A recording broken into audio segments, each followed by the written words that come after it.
जगद्गुरु संत तुकाराम महाराज की जय। शांति ब्रह्म एकनाथ महाराज की। गुरु ब्रह्मा गुरु विष्णु गुरुर्देव महेश्वरा गुरु साक्षात् परब्रह्म तस्मै श्री गुरुवे नमः। वसुदेव सुतं देवं कंसचानूरमर्दनं देवकी परमानन्दं कृष्णं वन्दे जगद्गुरु। महायोगपीठतटे मरुत्तं परं पुण्डरीकाय धातुनिन्दे अमाङ्गतदिस्तन्तमानन्दगन्धं परब्रह्मलिङ्गं भजे पाण्डुरङ्गं परब्रह्मलिङ्गं भजे पाण्डुरङ्गं। यामध्ये रामो असा सर्व सुखाचा आरामो का प्रांताशी कामो विषयावरी। आज या भगवान परमात्म्याच्या प्रांगणामध्ये अखंड हरिनाम सप्ताह नाम यज्ञ सोहळा मला वाटते आज तिसरा दिवस ना बाबा। तिसऱ्या दिवसाची प्रवचनरूपी सेवा ही माझ्या वाट्याला आलेली आहे आणि त्या प्रवचनरूपी सेवेसाठी निवडलेली होती ग्रंथराज ज्ञानेश्वरी मधील ज्ञानेश्वरी या ग्रंथामधील असून ओवी अशी आहे की जैसा हृदयामध्ये मी रामो आस्था सर्व सुखाचा आरामो की भ्रांताशी किंवा का भ्रांताशी कामो विषयावरी। बरोबर की नाही? आता हृदयाचा जर विचार केला तर हृदय कोणाजवळ नाही आहे। माऊली ज्ञानोबा या ठिकाणी रामाचाच का उल्लेख आहे। प्रभू रामचंद्रांचा राम या नामाचा उल्लेख का करतात? भगवंताचे अनेक अवतार होऊन गेले नाही का?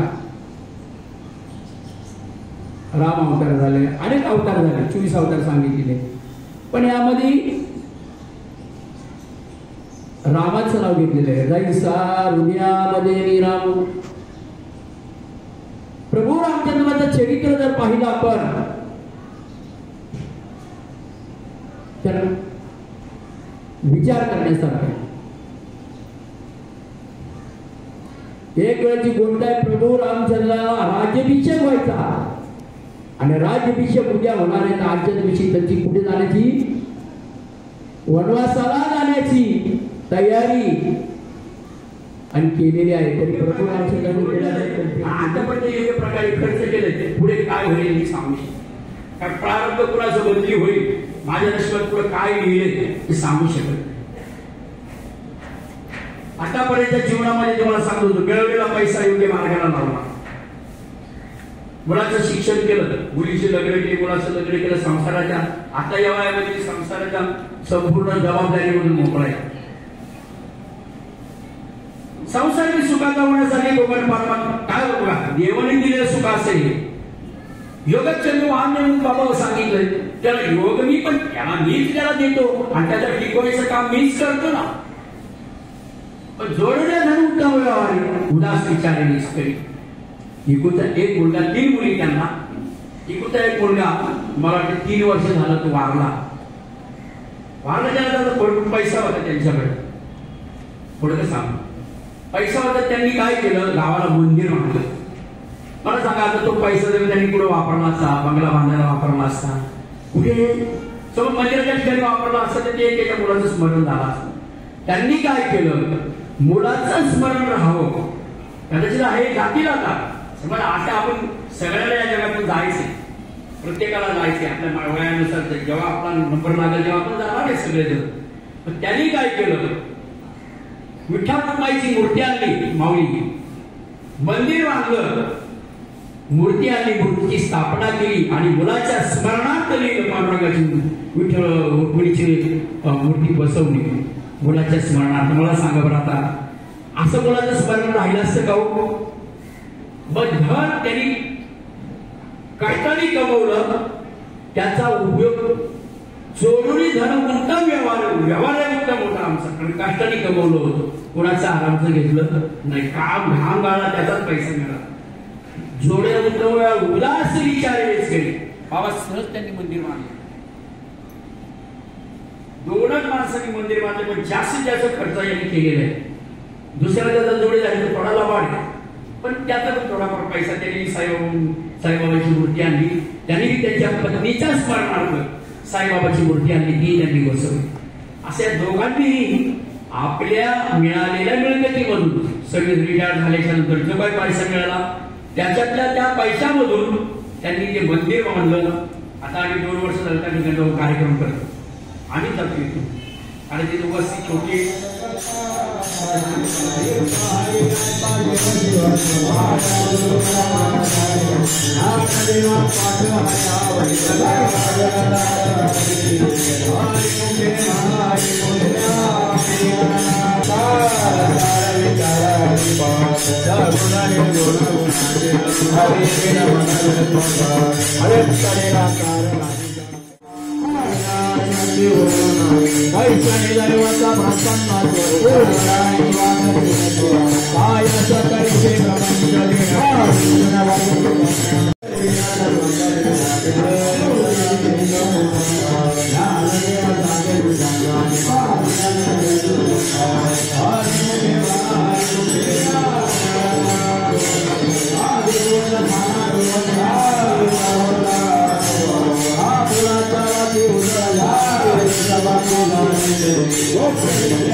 Hare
वदनी केवळ घेता नाम घ्या श्रीहरीचे साधवन होता नाम घेता पुराचे जीवन करी जीवित्वान रहे पूर्ण बोला कुंडली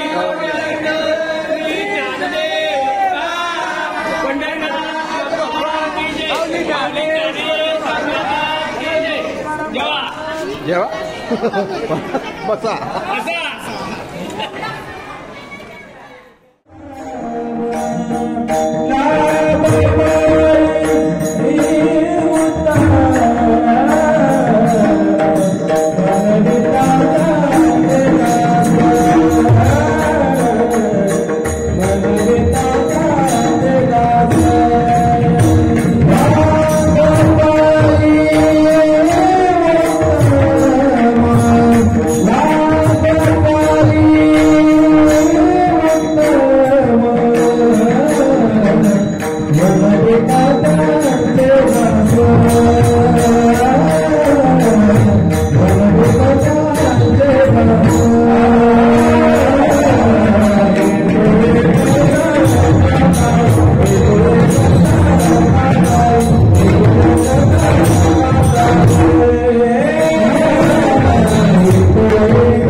अभंगगाथेतील 4 चरणांचा संतपर प्रकरणातील अभंग असून वर्तमान अभंगाच्या माध्यमातून जगद्गुरु श्री तुकोबाराय संतांच्या संगतीमध्ये आपण काय करावं आणि संतांच्या संगतीत आपल्याला काय मिळतं या दोन्ही गोष्टींचा विशेषत्वाने विचार करतायत.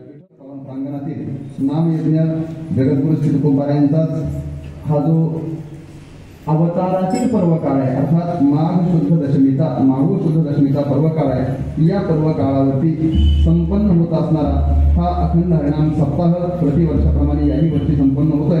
ग्रंथराज्ञी अर्थात ग्रंथराज श्री ज्ञानदेवी अर्थात ज्ञानेश्वरी या ग्रंथाचं परमपावन असं पारायण आपण करत आहात. विशेष आहे, पारायण आपल्याला करायला भेटतंय यात नवल नाही महाराज, पारायण सगळीकडेच होतात. पण आपलं भाग्य असं आहे की ज्यांच्या मुखातून आपण पारायणाचा लाभ घेतोय असे आदरणीय आमचे गुरुबंधू महाराज आहेत ज्यांची पूर्ण ज्ञानेश्वरी मुखोद्गत आहे. आणि त्यांच्या समाजामध्ये आणि त्यांच्या संगतीत आपल्या सर्वांना हा ज्ञानेश्वरी पारायणाचा लाभ होतोय. कारण त्यांची मुखोद्गत आहे हे मी असं कसं कोणाचे आम्ही वर्णन करत नाही, पण खरं सांगू का त्यांची परीक्षा आम्ही स्वतः घेतली. आमची तेवढी लायकी नाही पण तरी पण घेतली. कारण आम्ही गाथा मंदिराच्या वतीने प्रतिवर्षी गाथा आणि ज्ञानेश्वरी पाठ करणाऱ्यांसाठी काही विशेष बक्षीस योजना ठेवतो. आणि बाहेर अनेक ठिकाणी परीक्षा होतात पण तिथं 4 टप्प्यात परीक्षा येतात. आज यंदा 3000 होऊया, पुढच्या वर्षी 3000 होऊया, त्याच्यानंतर 3000 होऊया. आमच्याकडची परीक्षा अशी आहे एकदम सुरुवातीपासून तर शेवटपर्यंत 9000 होऊया एका जमात म्हणून द्यायच्या. आणि त्याची परीक्षा त्यांनी दिली आहे आणि त्याचे त्यांना गाथा मंदिराकडनं 50,000 रुपयाचं बक्षीसही दिलं. त्याच्यामुळे अशा परीक्षेमध्ये त्यांनी स्वतः सहभाग घेऊन त्या ज्ञानेश्वरीची सेवा त्यांनी केलेली आहे आणि आजही ती सेवा जिवंत आहे. अशा आदरणीय महाराजांच्या समागमामध्ये आपल्या सर्वांना ग्रंथराज ज्ञानेश्वरीचं पारायण करण्याचं सौभाग्य मिळत आहे. त्याचप्रमाणे आमचे गुरुबंधू आदरणीय श्री गुप्तेपरायण केशवजी महाराजांचे नाव करायचे फक्त आडनावाचं काय जे भेट असेल तर तेवढा तर ते तुमच्या जीवनाचा भाग घालणारे म्हणजे एक दिवस डे म्हणजे दिवस ना, डे म्हणजे काय दिवस, असा दिवस जो तुमच्या जीवनातला भाग घालवणार आहे असं ज्यांचं स्वरूप आहे असे आमचे आदरणीय गुरुबंधू केशव महाराज आहेत. त्यांच्या मार्गदर्शनाने त्यांचा संचलनामध्ये आणि सर्वच ग्रामस्थ असतील, सप्ताहाची संयोजन समिती असेल या सर्वांच्याच अगदी सहयोगातून आपल्या सर्व श्रोत्यांच्या परिसरातील भाविकांच्या सहयोगातून संपन्न होत असणारा हा नामयज्ञ आहे. या नामयज्ञातील आजप्रमाणे 3ऱ्या दिवसाची हरिकीर्तन सेवा आमचे गुरुबंधू आदरणीय केशव महाराज यांच्याच आज्ञेने माझ्या वाट्यात आलेली आहे. आपल्या मर्यादित आणि नियोजित वेळेमध्ये आपल्याला अभंगाचं काहीतरी चिंतन करायचंय. सेवेकरिता निवडलेला अभंग जगद्गुरु श्री तुकोबारायांचा आहे आणि लाभ आणि शेवटच्या शब्दात शब्द आहे सेवा. आपण संतांच्या संगतीत कशासाठी जावं तर लाभासाठी जावं. संतांच्या संगतीमध्ये कसं जायचं, लाभासाठी जायचं. एक म्हणजे त्यांच्या संगतीमध्ये आपल्याला मिळतो लाभ, पण त्यांच्या सेवेत गेल्यानंतर किंवा त्यांच्या संगतीत गेल्यानंतर आपण करायचं काय तर शेवटच्या चरणाचा शब्द आहे सेवा. आपण करावी सेवा आपल्याला प्राप्त होईल लाभ. पण लक्षात ठेवा तुकोबारायांनी या दोन्ही शब्दांची योजना करत असताना दोन्ही चरणांमध्ये दोन्ही शब्दांना म्हणजे लाभाला सुद्धा आणि सेवेला सुद्धा एक विशेषण दिलं आहे. लाभालाही एक विशेषण दिलंय आणि सेवेलाही एक विशेषण दिलंय. अजून जर बारकाईने पाहिलं तर लाभाला आणि सेवेला एकच विशेषण दिलंय. लाभालाही उत्तम लाभ म्हटलंय आणि सेवेलाही उत्तम सेवा. एक आहे लाभ आणि एक आहे लोभ. ऐकताय आपण ना काय शब्द आहेत, एक आहे लाभ आणि एक आहे लोभ. 2 शब्द आहेत. लोभ हा शब्द कृपणासाठी दृष्टांतात आला आणि लाभ हा शब्द मनासाठी सिद्धांतात आलाय. लाभाची या कृती पुढे चाली मना धनाचा कृपणा लोभ दैसा तुकोबाराय म्हणतात मन लाभाच्या अपेक्षेने पुढे चालतं. जसा कृपण मनुष्य कंजूस मनुष्य लोभासाठी पुढे चालतो. कंजूस मनुष्य पोटभर जरी आपल्या जवळ असलं आणि खिसा भरलेला जरी असला तरी कृपण मनुष्य कंजूस मनुष्य सतत शांत बसत नाही. तो सतत प्रयत्न करतो मला अजून काहीतरी मिळालं पाहिजे. लोभाची अपेक्षा आहे ना, हा लोभ कंजूस माणसाच्या कृपणाच्या अंतःकरणात जसा असतो ना तसं मनाच्याही मनात असतो. कळते ना भाषा, मनाच्याही मनात असतं. काय असतं आपल्याला लाभ मिळावा. फक्त या दोन्हीमधलं अंतर गुरुवार यांच्या मुखातून ऐकलेलं आहे. काय लाभ वेगळा आणि लोभ वेगळा. तर लाभ आणि लोभ मध्ये काहीच फरक नाही. एकीकडे ल आहे, दुसरीकडे ल आहे, पुढं भ आहे, पुढेही भ आहे, इकडे ल काना आहे, तिकडेही काना आहे, बरोबर आहे. फक्त एक फरक आहे, कशाचा? मात्रा. एका मात्रेचा फरक आहे. कशाचा फरक आहे?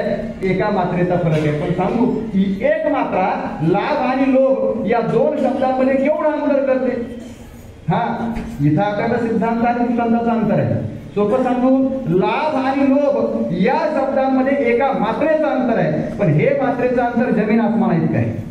अजून सोपं सांगायचं झालं तर लाभ आणि लोभ या दोन शब्दांमध्ये असणारं एका मात्रेचं अंतर म्हणजे संसार आणि परमार्थाचं अंतर आहे. विठ्ठल, मग या मिठाचा विचार ज्ञानोबाने सांगतात. सांगा, मिठाची उत्पत्ती कुठून आहे?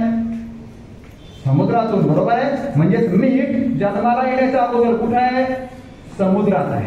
मीठ जन्माला येण्याच्या अगोदर कुठे आहे? समुद्रात आहे. आणि समुद्राच्या बाहेर आलं म्हणजे त्याचा मीठ रूपाने काय झाला? जन्म झाला. ज्ञानोबाने म्हणतात हे मीठ आपल्याला दोन अवस्थेत पाहायला मिळतं. एक, बाहेर मीठ म्हणून जन्माला येण्याच्या अगोदर ते समुद्र आहे, आणि बाहेर आल्यानंतर आता ते समुद्रात राहिलं नाही, आता ते काय झालंय? मीठ आहे. मग याच्या दोन अवस्था आहे ना, मिठाच्या दोन अवस्था. एक अवस्था आहे समुद्र अवस्था, दुसरी अवस्था आहे मीठ अवस्था.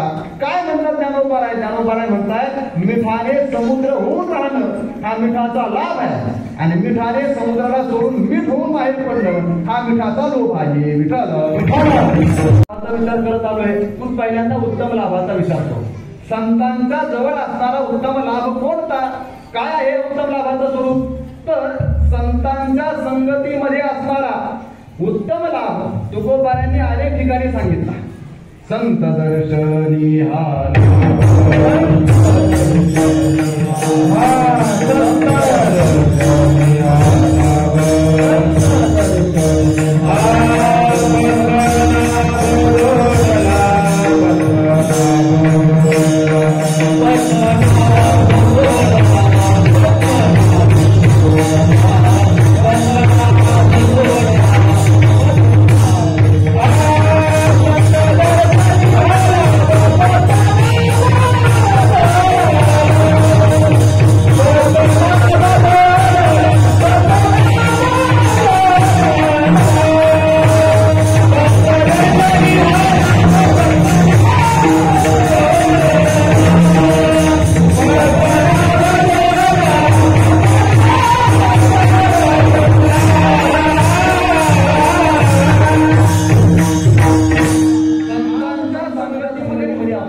लाभ आहे. या लाभाला उत्तम लाभ म्हटलंय. या लाभाला काय म्हटलंय? उत्तम लाभ म्हटलंय. खरं सांगू का, परमार्थ करायचा असेल तर परमार्थ लाभासाठी करावा हे ठीक आहे. कारण कोणतीही साधना करत असताना प्रयोजनाचा उद्देश डोळ्यासमोर आणतोच. प्रयोजनानुद्दिश्य मंदापि न प्रवर्तते ही शास्त्राची भाषा. मंद मनुष्य सुद्धा, मूर्ख माणूस सुद्धा लाभाशिवाय कर्म करत नाही. अगदी आपण ते निर्णय घेत असतो. तुका म्हणी लाभ होतो, व्यापार करा, पण कोणता करा? लाभ होईल असा करा. काय फार शिकवण्याची गरज आहे नाही ना? मग तसा करा. अगदी तू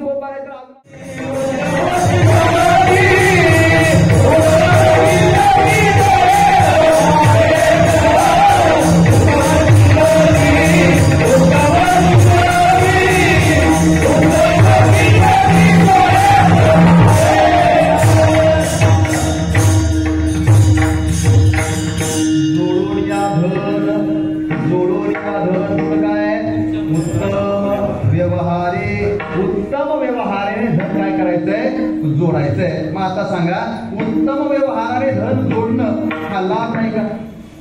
उत्तम व्यवहाराने धन जोडणं हा लाभ नाही का? लाभच आहे ना. हा काय आहे? लाभच आहे. मग हा पारमार्थिक नाही का?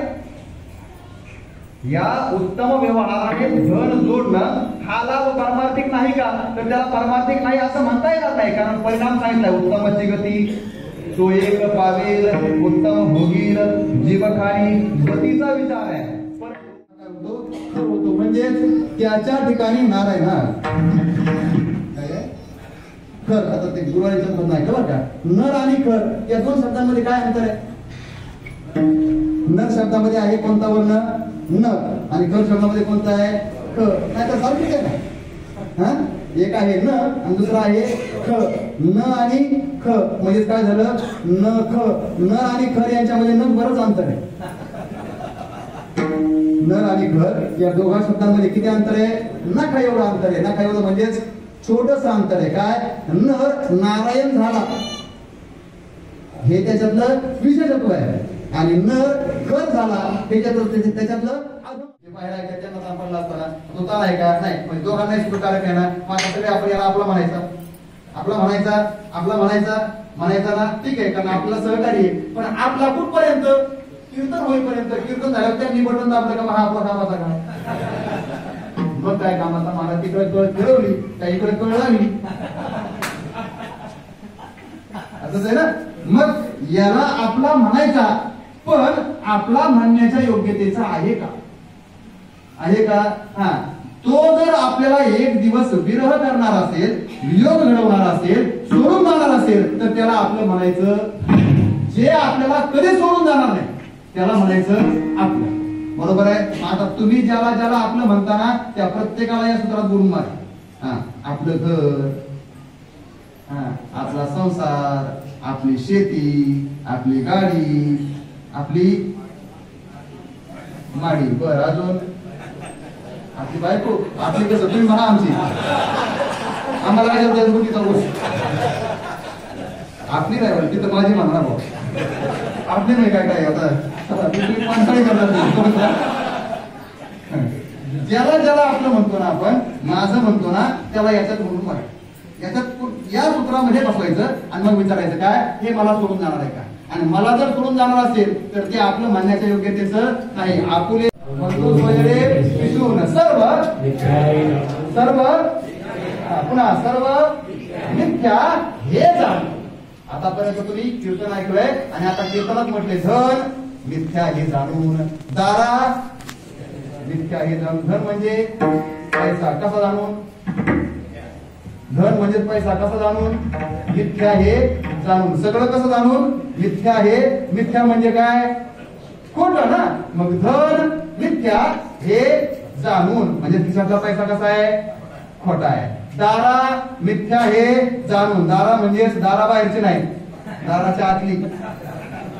ती आपली दारा भार्या पत्नी ती कशी? मिथ्या हे जाणून. पुत्र मिथ्या हे जाणून. जन मिथ्या हे जाणून. बंधू मिथ्या हे जाणून. सोयरे मिथ्या हे जाणून. पिशून मिथ्या हे जाणून. सरळ लिखा देवासी हे ज्ञान. हे ज्ञान कुठे मिळत आहे? भैसता संतांची संगती, यालाच म्हणा संतांचे चरण. आणि या संतांच्या चरणामध्ये हे ज्ञान आहे. म्हणजेच या ज्ञानाचं स्वरूप आहे उत्तम लाभ. हे तो एक संता ठाई लाभ पायी उत्तम. महाराज कळलंय आम्हाला. मग आता संतांच्या चरणाजवळ स्वरूपाने म्हणा, ज्ञानाने म्हणा किंवा त्यांच्या वचनाच्या आश्रयाने म्हणा, आम्हाला जर या उत्तम लाभाला प्राप्त करून घ्यायचं असेल तर आम्हाला त्यांच्या जवळ गेलं पाहिजे. 3 पर्याय तुम्ही सांगितले. एक तर त्यांच्या पायाजवळ बसावं म्हणजे स्वरूपाने त्यांची सेवा करावी. पण स्वरूपाने तर ते ब्रह्म आहेत, त्यांची सेवा करता येणार नाही. वाङ्मयाची सेवा करायची तर तो लाभ आमचा आहे, स्वार्थ आहे. कशी करायची सेवा वाङ्मयाची कळत नाही. बरं ज्ञानाची करावी तर ज्ञान अदृश्य आहे, त्याची तरी सेवा कशी करायची? तुकोबारांच्या सेवा करणं हा फार दूरचा भाग आहे. तुम्हाला कदाचित संसारातून संतांची सेवा करायला, त्यांच्या चरणाजवळ पोहोचायला, त्यांच्या वाङ्मयापर्यंत पोहोचायला वेळ मिळणार नाही ना. मग सेवा नंतरचा भाग आहे. तुम्हाला जर हा उत्तम लाभच पाहिजे असेल तर सेवा नंतर करा. अगोदर फक्त आम्ही त्यांचा दास आहे एवढं तरी म्हणा.